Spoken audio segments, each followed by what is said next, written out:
तो आज अभी गीता का कल का जो पार्ट बाकी था उसी को कंप्लीट करते हैं, उसी के आगे समझते हैं। ठीक है। जीवन से मुक्त होना पड़ेगा अगर मृत्यु से मुक्ति चाहिए। ठीक है। तो ये तो गलत हो गया, जब कुछ छूटेगा तो जोड़ों में छूटेगा, पजामे की तरह प्रकृति। ये नहीं कह सकते एक टांग निकाल ली अब समझ में आ रहा है दुख क्यों नहीं छूटता। दुख क्यों नहीं छूटता? क्योंकि सुख की चाहत रहती है। ठीक है। दुख क्यों नहीं छूटता हमारा? क्योंकि हमें सुख की चाहत रहती। तो अगर हमें दुख से मुक्ति चाहिए तो हमें सुख से भी मुक्त होना पड़ेगा। फिर ऐसा नहीं है कि सुख सुख हमें मिल जाए और दुख दुख किसी और को मिले। अगर हम सुख की कामना रखेंगे तो दुख भी हमें ही झेलना पड़ेगा। ठीक है। तो सुख और दुख दोनों से जो मुक्त होते हैं, जो परे होते हैं, वही जीवन को जी पाते हैं। उन्हीं के जीवन में फिर प्रभाव नहीं पड़ता है, कोई फर्क नहीं पड़ता है। जो ये सोचते हैं कि मेरी पत्नी अच्छे से रहे और लेकिन कभी अगर लड़ाई झगड़ा हो जाए तब तो बुरी हो गई, नहीं, अगर वो अच्छे से है तो कल को बुरी भी हो सकती है। दोनों चीज समझना पड़ेगा, क्योंकि जिससे हम सुख चाहते हैं तो कभी उससे दुख भी मिलेगा। तो ऐसा नहीं है कि दुख में हम फिर शिकायत करने लगे और सुख में हम किसी को बताएं भी नहीं, बढ़िया आनंद है, आज तो 4 दिन से हमारी खुशी है तो कोई दिक्कत नहीं है, लेकिन एक दिन अगर दुख हो गया तो हम शिकायत करने लगते हैं कि आज तो बड़ी परेशानी हो गई। तो दुख और सुख दोनों को बराबर लेके चले। ठीक है। दुख और सुख एक समान देखें। तो और सब मरते ही क्यों जाते हैं? क्योंकि जीने से बाज नहीं आते। जो जीने पर विराम लगा देगा अब वो कभी नहीं मरेगा। और कौन से जीने की बात हो रही है? कामना से प्रेरित जीवन। ठीक है। जो कामना से जीवन जीते हैं कि मुझे कुछ मिल जाएगा, मुझे यहाँ पे कुछ हासिल हो जाएगा, ऐसे लोग जब दुनिया में भागते हैं ना तो वो रोज मरते हैं और मौत भी उन्हीं की होती है जो जीवन की कामना करते हैं। तो जीवन को एक तरह से ज्ञान के साथ, सत्य के साथ अगर आप जियोगे ना तो फिर आपको किसी चीज से भय नहीं होता, डर नहीं होता। यहाँ पे बीत राग भय क्रोध है, इन सब से रहित, भय और क्रोध से विगत गया हुआ उसको ऐसे को स्थित धी माने बुद्धि, स्थिति और स्थित प्रज्ञ एक ही है, ऐसे को स्थित धी मुनि कहते हैं।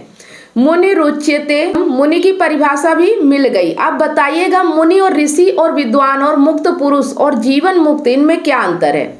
सब एक है। 5 सत्य एक है, मुनि और ऋषि में अंतर नहीं है। और अगर अंतर है तो बात किसी निचले तल पर चल रही है। बहुत अभी समझ में आ रही है बात। अगर दुनिया में अंतर है कि ऋषि अलग है, विद्वान अलग है, मुक्त पुरुष अलग है, जीवन मुक्त अलग है, तो अगर ये सब बातें चल रही इसका मतलब अभी चीजें समझ में नहीं आ रही हैं। सब चीजें एक होना चाहिए। ठीक है। सब एक ही है, कोई अलग नहीं होता है। सब तरीके अलग अलग है लेकिन सत्य एक होता है। ठीक है। तो मन अपनी साधारण अवस्था में हिंसक होता है। क्योंकि वो हिंसक होता है इसीलिए वो काटता है। और मन जैसे जैसे चैतन्य होता जाता है, जोड़ता जाता है। इसीलिए कैलकुलस में डिफरेंशिएशन अवकलन पढ़ाते हैं, इंटीग्रेशन समाकलन बाद में। ठीक है। डिफरेंशिएशन आसान होता है, वो 11वीं में भी पढ़ा देते हैं। फिर जब मन थोड़ा उठता है तो फिर इंटीग्रेशन पढ़ाते हैं। समझ में आ रही है बात? मतलब जैसे जैसे हमारा मन ऊपर उठता जाता है, जैसे जैसे हमारी चेतना ऊपर उठती जाती है, वैसे वैसे हम अधिक चीजों को समझते जाते हैं। जैसे अभी हमारा गीता की शुरुआत हुई, पहला अध्याय हमने समस्याओं पे बात की, दूसरे अध्याय में मतलब कि अहम और आत्मा की बात की, सांख्य योग की बात की। अब इसके बाद नहीं समझ में आ रहा है तो और ऊपर उठाते जा रहे हैं धीरे धीरे। मतलब हमारी चेतना के हिसाब से, जैसे अर्जुन को कृष्ण उनकी चेतना के अनुसार समझाते जा रहे हैं, वैसे ही हमें भी समझना है ये चीजें। ठीक है। तो अनेकता में एकता देखना सीखिए। अनेकता में एकता देखना सीखिए। ऐसा नहीं है कि हर चीज अलग अलग है, सभी चीजों में एक होना देखिए, एक देखिए। मतलब ऐसा नहीं है कि आप किसी चीज से परेशान है तो किसी चीज से सुखी हो जाएंगे। सभी चीज एक जैसी है, कोई चीज ऐसी नहीं है दुनिया में जो अलग अलग हो। अगर एक चीज से आपको दुख मिल रहा है तो दूसरी चीज से भी दुख ही मिलेगा। जैसे हम एक पत्नी से परेशान हो जाते हैं, एक पति से परेशान हो जाते हैं, तो हमको लगता है कि अब अगर हम दूसरी शादी करेंगे या दूसरे के पास जाएंगे तो हमारी परेशानी कम हो जाएगी। लेकिन जब तक हम सही नहीं होंगे, तब तक हमारी परेशानी खत्म नहीं होगी। ठीक है। तो बड़ा मजा आता है जब कहते हैं ये वही है जो वो था। दोनों कितना अलग दिख रहे हैं लेकिन है एक ही, कोई अंतर नहीं है। और बड़ी मस्त यात्रा शुरू होती है। फिर जब चीजें एक सी दिखने लगती है, सब समझ में आ रहा है, पूरा खेल दिखने लगा। दुखों में जो उद्विग्न नहीं होता, सुख में आकांक्षा रहित है, आसक्ति भय क्रोध रहित है, वो स्थित प्रज्ञ मुनि कहलाता है। ठीक है, स्थित प्रज्ञ मुनि कौन कहलाता है? जो सुख में आकांक्षा रहित है, आसक्ति नहीं है, भय नहीं है, क्रोध नहीं है, ऐसा व्यक्ति स्थित प्रज्ञ मुनि कहलाता है। अर्जुन ने क्या पूछा था? लक्षण। ये वही है जो अर्जुन ने चाहा था सुनना। नहीं, गड़बड़ हो जाती है ना। अब ये तो अर्जुन का विनय है जो टोक नहीं रहे बीच में कि पूछा क्या है। हमने तो सिर्फ क्या पूछा था? चलता फिरता कैसे है, उठता कैसे है, दिखता कैसे है, आचरण क्या है, लक्षण बताओ। आप लक्षण तो बता नहीं रहे, आप तो उसके अंदर ही घुस गए स्थित प्रज्ञता के। मतलब यहाँ पे अर्जुन ने जो सवाल किया था लेकिन कृष्ण जवाब दूसरा दे रहे हैं, फिर भी अर्जुन उन्हें टोक नहीं रहे हैं क्योंकि ये उनकी समझदारी है, एक तरह से ये मान लीजिए कि उनकी विवेकता है। लेकिन ऐसे ही हमारा होता है कि हमारा सवाल कुछ होता है, जवाब हमें कुछ मिलता है तो उसे हमें समझना चाहिए, क्योंकि हम सवाल बाहरी करते हैं लेकिन जवाब हमें भीतर से मिलता है, बिल्कुल गहराई से मिलता है, तो उसे हमें समझना चाहिए। पर यह करना पड़ता है। ये तो बड़ी प्राकृतिक सी बात है कि प्रश्न तो सदा सतही ही होगा, अन्यथा प्रश्न क्यों होता? प्रश्न तो जब भी पूछा जाएगा तो कोई सतही ऊपरी छोटी बात ही पूछी जाएगी। और गुरु कोई सर्विस प्रोवाइडर तो होता नहीं कि आपने जो मांगा है वही दे दे, कि आपने छोटा सवाल पूछा तो वो छोटा ही जवाब दे दे, कि आपने सतही जिज्ञासा की तो वो सतही समाधान दे दे। तो इसलिए अगर उत्तर देने वाला हितैषी है आपका, तो उसको आपके प्रश्न से बहुत आगे जाना पड़ता है, विगत प्रश्न होना पड़ता है। कहते हैं प्रश्न ठीक है, छोड़ दो, आगे आओ। तो जब प्रश्न छोटा सा ही हो और उत्तर बहुत बड़ा आए, वो सब भी सुनने को मिल जाए जो पूछा ही नहीं था, तो ये मत समझिएगा कि मामला भटक गया है। इसका मतलब है कि सवाल को छोड़ करके सवाल से आगे की बात हो रही है। अगर उत्तर उसी तल पर दे दिया जिस तल पर प्रश्न था, तो आपको क्या मिला? रह तो उसी तल पर गए ना। तो जैसे आप लोगों ने जो सवाल किया था, उस सवाल से अब हम बहुत आगे की बातें कर रहे हैं, तो इसका मतलब ये नहीं है कि आपको उसी तल पे जवाब मिलेगा। जवाब आपको उस तल से आगे का मिलेगा, तब ना आपकी समस्या दूर होगी। अगर मैं भी उसी तल पे जवाब दूंगी तो आप तो वहीं रह जाएंगे, फिर आपकी समस्या भी वैसी ही रह जाएगी। तो अब ये जो बातें हो रही ना, ये आपने जो सवाल किया था अपने जिंदगी से रिलेटेड, उस सवाल से बहुत आगे की बात हो रही है, तो इसे आपको समझना होगा। अर्जुन को यह सब सुनने में अच्छा तो लग रहा होगा कि बात समझ में आ रही, लेकिन भीतर ही भीतर एक कुलबुलाहट भी होगी, ये तो नहीं पूछा था। और दूसरी बात, मुझे पता है ये लड़वाना चाहते हैं, ये जितनी बातें हो रही हैं समझ में कुछ नहीं आ रही, पर एक बात पता है, अभी थोड़ी देर में फिर बोलेंगे उठा गांडीव। तो अर्जुन बिल्कुल सतर्क है, आने ही वाला है। फिर स्थित प्रज्ञ की एक और परिभाषा, ये जो पिछली वाली थी वो पहले वाले से बिल्कुल मेल खा गई, कहीं कुछ अटका तो नहीं, कोई विरोधाभास कहीं कुछ नहीं ना। ठीक है, अब अगली परिभाषा, इसको पिछली दोनों परिभाषाओं से मेल कराइए। अब यहाँ पे थोड़ा सा और आगे चलेंगे। जो विषयों में आसक्ति शून्य है, तमाम तरह के शुभ अशुभ हितकर अहितकर विषय पाकर भी हर्षित नहीं हो जाता, ना कभी वो असंतोष दिखाता, पाकर हर्षित नहीं हो जाता, ना पाने पर ना असंतोष दिखाता, जिसका ज्ञान प्रतिष्ठित है, ऐसे को स्थित प्रज्ञ बोलते हैं। स्थित प्रज्ञ समझिएगा किसे बोलते हैं? स्थित प्रज्ञ जो सभी चीजों से परे हो, ना उसे हित से मतलब, ना हित से मतलब, ना शुभ से ना अशुभ से, ना संतोष से ना असंतोष से, ना खुशी से ना गम से, किसी चीज से उसे फर्क नहीं पड़ता, जो ज्ञान में प्रतिष्ठित है, जो सत्य के साथ है, वही स्थित प्रज्ञ है। ठीक है, स्थित प्रज्ञ समझिएगा कि स्थित प्रज्ञ व्यक्ति कौन होता है। तो प्रज्ञा प्रतिष्ठिता कहाँ प्रतिष्ठित है? आत्मा में बैठ जाना, आसन ले लेना, तिष्ठ माने बैठ जाना। तो जिसका ज्ञान जाकर के सही जगह पर आसीत हो गया है, कहाँ पर? आत्मा में, ऐसे को स्थित प्रज्ञ बोलते हैं।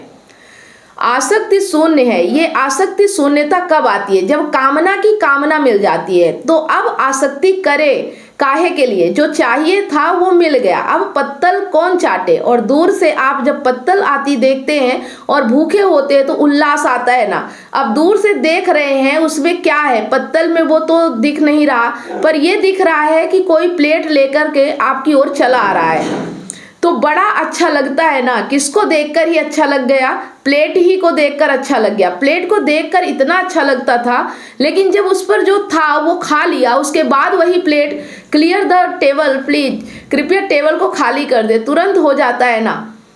फिर ये उसी प्लेट को देख के अरे वो ला रहा है, प्लेट दे दो, अब बोल रहे हो क्लियर द टेबल। ये है पूर्ण काम। मतलब जब हम भूखे रहते हैं तो जब थाली में खाना आता है तो हम देख के खुश हो जाते हैं, लेकिन जब हमारा पेट भरा होता है, जब हम भूखे नहीं होते, तो जब वो प्लेट खाली होती है तो हम कहते हैं इसको हटाओ, फिर उससे आसक्ति नहीं होती। तो वैसे ही आपके जीवन में जब पूर्णता आती है, जब आप अपने आप में खुश रहने लगते हैं, जब आप अपने आप में परेशान नहीं होते हैं, दुखी नहीं होते हैं, किसी चीज़ से फर्क नहीं पड़ता है, तो फिर आपको संसार में कोई फर्क नहीं पड़ता कौन क्या कर रहा है क्या नहीं कर रहा है, ठीक है। तो आसक्ति शून्यता हो जाती है, मतलब आसक्ति शून्य हो जाती है।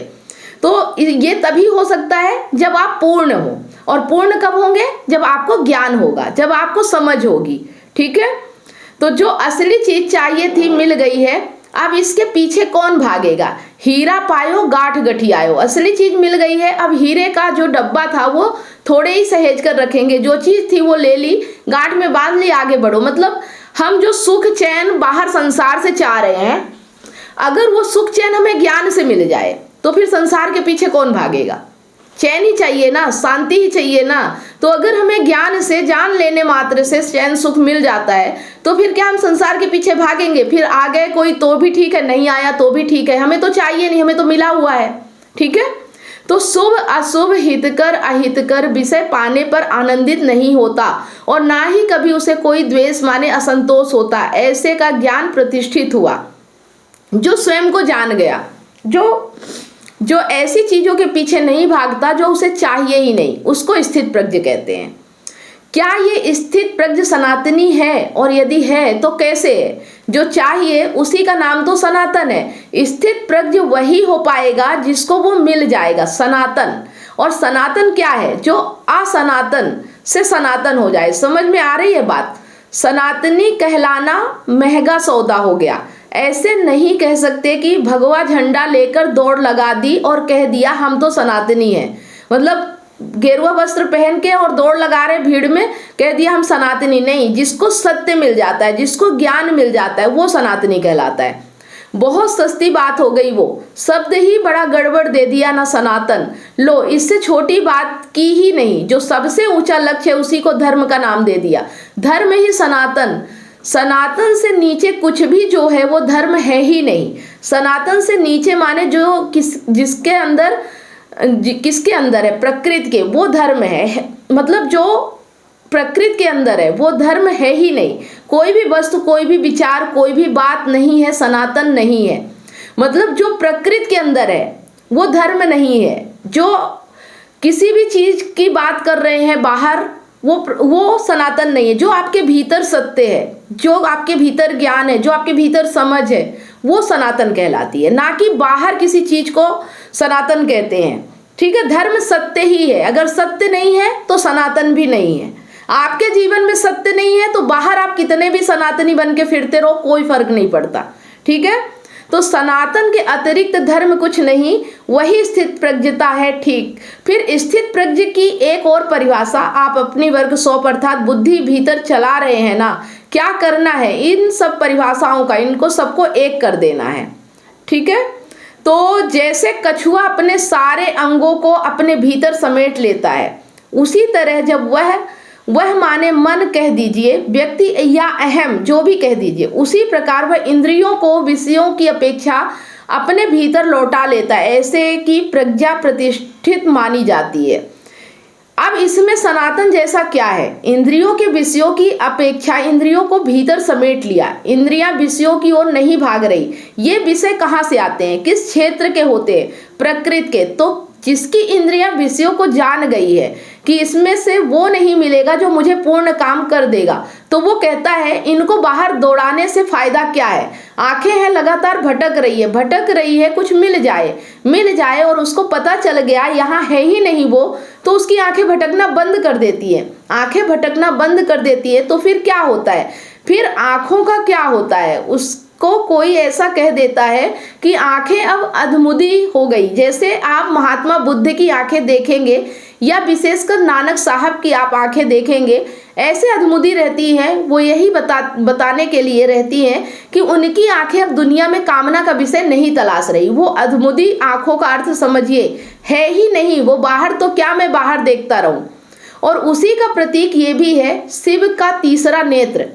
तीसरे नेत्र की प्रकृति या विशेषताएं क्या बताई गई है। अच्छा, तीसरे नेत्र का इस कछुए से क्या संबंध है, जो बताएगा चॉकलेट पाएगा। तीसरे नेत्र का गीता के कछुए से क्या संबंध है। तीसरा नेत्र क्या करता है, बाहरी विषयों को भस्म कर देता है। और कछुआ भी क्या कर रहा है, अपने सारे अंगों को अपने भीतर समेट लेता है। उसको विगत दृश्य बोल दीजिए, नेत्र है ना तो उसके साथ दृश्य शब्द ज्यादा अच्छा चलेगा। यहाँ पे देखिए जो बात कही जा रही ना, कछुआ को जानते हैं ना आप सब लोग। कछुआ जब बाहर निकलता है और जब उसे कोई खतरा दिखता है तो वो अपने इंद्रियों को अपने खोल में समेट लेता है। उसी तरह से मनुष्य को भी बताया गया है कि जब तक तुम्हें अभी सत्य ठीक से समझ में नहीं आ रहा, तब तक तुम जब बाहर निकल रहे हो तो अपने इंद्रियों को समेट के चलो, अपने इंद्रियों को खींच लो बाहर से, विषयों से, ठीक है ना। उनमें आसक्त मत हो जाओ, क्योंकि तुम्हें जो चाहिए वो बाहर है ही नहीं। ये चीज समझ में आ जाए तो अपने आप मतलब अपनी दृष्टि भीतर की ओर हो जाती है, फिर बाहर भटकती नहीं है। तो कुल मिला के जो आसक्ति है, जो हमारी कामना है बाहर, उसे हमें भस्म कर देना है, उसे हमें जला देना है। इसी को बोलते हैं तीसरा नेत्र खुल जाना। मतलब अब हमें समझ आ गया है कि बाहर वो चीज नहीं मिलेगी जो हमें चाहिए। शांति चाहिए, सुकून चाहिए, चैन चाहिए, वो बाहर नहीं मिलेगा। आप कोशिश करके देख लो, आप दुनिया देख लो, किसी व्यक्ति को बाहर चैन मिल गया है कुछ पाने से? आपकी जिंदगी में कुछ भी मिल गया, आपको चैन मिल गया क्या? नहीं मिलता। तो चैन कब मिलता है? जब हमें ज्ञान होता है, जब हमें समझ में आता है कि बाहरी दुनिया सिर्फ जरूरतों के लिए है, चैन पाने के लिए नहीं है। जब ये समझ में आ जाता है तो फिर हम उससे कामना करना छोड़ देते हैं, और जब कामना करना छोड़ते हैं तो अपने आप हमारी आसक्ति खत्म हो जाती है। इसी को बोलते हैं तीसरी आंख खुल जाना, ठीक है ना। हम सबके पास तीसरी आंख होती है, लेकिन हम उसे खोल नहीं पाते हैं। खाली शिव के पास नहीं है तीसरी आंख, हमारे भीतर भी है तीसरी आंख, पर हम उसे खोल नहीं पाते क्योंकि हमें समझ ही नहीं है। तो जब आप पता चल जाएगा उस वक्त आप दुनिया के आसक्तियों को भस्म करने लगेंगे। यही होता है तीसरी आंख, ठीक है। तो तीसरा नेत्र आपको कर देता है विगत दृश्य। तीसरे नेत्र का अर्थ है जान गए कि दुनिया में नहीं है, माने दुनिया जल गई, मेरे लिए खाक हो गई। ऐसा नहीं है कि आंख खुलेगी तो सचमुच कुछ जल जाएगा, वो प्रतीक है। ये मत सोचिएगा आप पौराणिक कहानियों में आ जाएगा कि शिव ने अपना तीसरा नेत्र खोल दिया और सब जल जुला गया। अरे ऐसा कुछ नहीं जलता। तीसरे नेत्र का अर्थ होता है बोध का नेत्र। ये आंखें दोनों क्या है? ये मांस के नेत्र हैं। ये किसके हैं? ये मांस के नेत्र हैं। और यह आंख, एक आंख और हो सकती है बोध की। जब वो खुलती है तो पता चल जाता है कि मैं फालतू ही यहाँ खोज रहा था, यहाँ नहीं है। उस अर्थ में कह देते हैं कि ये सब अब मेरे लिए राख हो गया, इनमें नहीं मिलेगा मुझे। मैं हीरा खोज रहा हूँ और ये सब क्या है? राख है। तो जब तीसरा नेत्र खुलता है तो अब आदमी बाहर नहीं देख रहा, बाहर कुछ बचा नहीं, स्वयं को देखने लगता है। तीसरी आंख खुद को देखती है, ठीक है। तीसरी आंख का मतलब है खुद को देखना, अपने भीतर देखना। ये दोनों आंखें बाहर की ओर देखती है, लेकिन जब हमें बोध होता है, ज्ञान होता है, तो फिर हम अपने भीतर की ओर देखने लगते हैं। तो वो कछुए जैसे ही हो जाने वाली बात है। ये जितने प्रतीक है सुंदर, ऊंचे सनातन के प्रकाश में उनका अर्थ खोजिए, बड़ा आनंद उठेगा। और साथ ही साथ बड़ा बुरा भी लगेगा। बुरा क्या लगेगा कि क्या उन प्रतीकों का अर्थ है और क्या उनको जनमानस ने बना रखा है। जो भी अर्थ निकलेगा वो सनातन की परिभाषा में सुसंगत होना चाहिए। अगर प्रतीक वास्तविक है, अगर प्रतीक सचमुच अर्थपूर्ण है, तो वो इशारा सनातन की ओर ही करेगा, माने आत्मा की ओर ही करेगा। आत्मा की ओर नहीं कर रहा है इशारा तो प्रतीक व्यर्थ है, उसको छोड़ दीजिए। स्पष्ट हो रही है बात कि दुनिया में आप जो भी काम कर रहे हैं, अगर उससे आपके भीतर ज्ञान नहीं आ रहा है, अब चीजें आपके भीतर की ओर नहीं जा रही हैं, आप बाहर ही सबको दोषी बना रहे हो, बाहर ही आप अपने किस्मत को दोष दे रहे हो, बाहर ही आप अपने पति पत्नी को दोष दे रहे हो, इसका मतलब आपके अभी आपको बोध नहीं हुआ है, अभी आपको ज्ञान नहीं हुआ है। ठीक है, जिस दिन आपको बोध हो जाता है, ज्ञान हो जाता है, उस दिन आदमी सिर्फ अपने आप को देखने लगता है। उस दिन फिर दुनिया में किसी और का दोष नहीं निकालता। वो ये देखता है कि मेरे अंदर कितना दोष है, मैं किन कामनाओं के पीछे भाग रहा हूं, मुझे ऐसा क्यों प्रतीत हो रहा है। और जब वो देखने लगता है तो उसके जीवन में फिर सुख दुख इन सब चीजों से वो परे हो जाता है, उसे कोई फर्क नहीं पड़ता। तो इसको कर्म सूत्र बोलते हैं। बहुत लोगों ने कहा है कि व्यावहारिक रूप से उनको बड़ा काम आया है ये। वो जहां भी पाते थे कि बहुत खींच रहा है जगत, उनको तत्काल एक कछुआ याद आ जाता था। कहते थे वापस आओ, तुम्हें खींचा नहीं जा रहा, तुम्हें लूटा जा रहा है। इस पूरी प्रक्रिया में तुम बस व्यय हो जाओगे, तुम्हें मिलेगा कुछ नहीं, वापस आओ। वो एक क्षण होता है जब संकल्प दृढ़ करके, मन कड़ा करके स्वयं को वापस खींचना होता है। उस क्षण में हार मत जाइएगा। वो लड़ाई बहुत लंबी नहीं चलती, कुछ क्षण की होती है।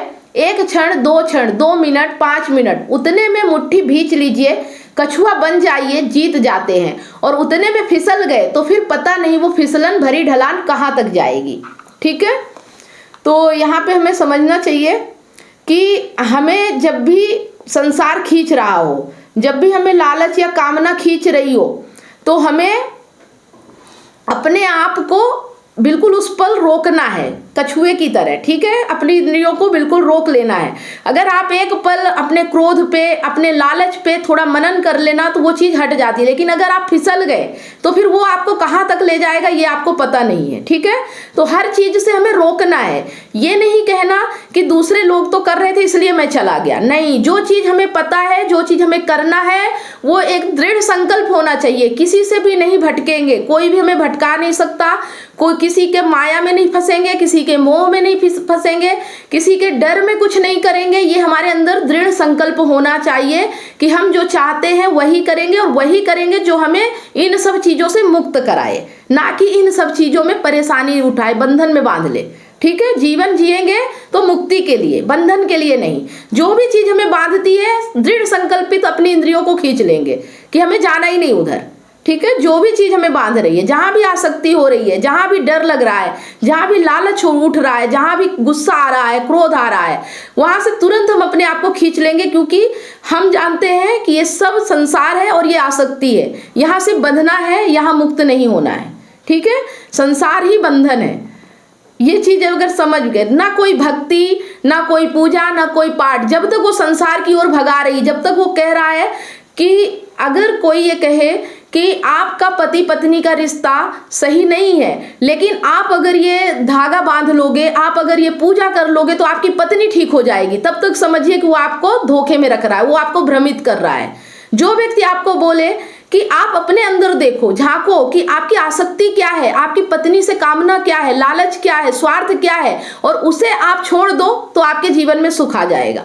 पत्नी को नहीं, अपनी आसक्ति को, अपनी कामना को। ठीक है, बात समझ में आ रही है? चलिए।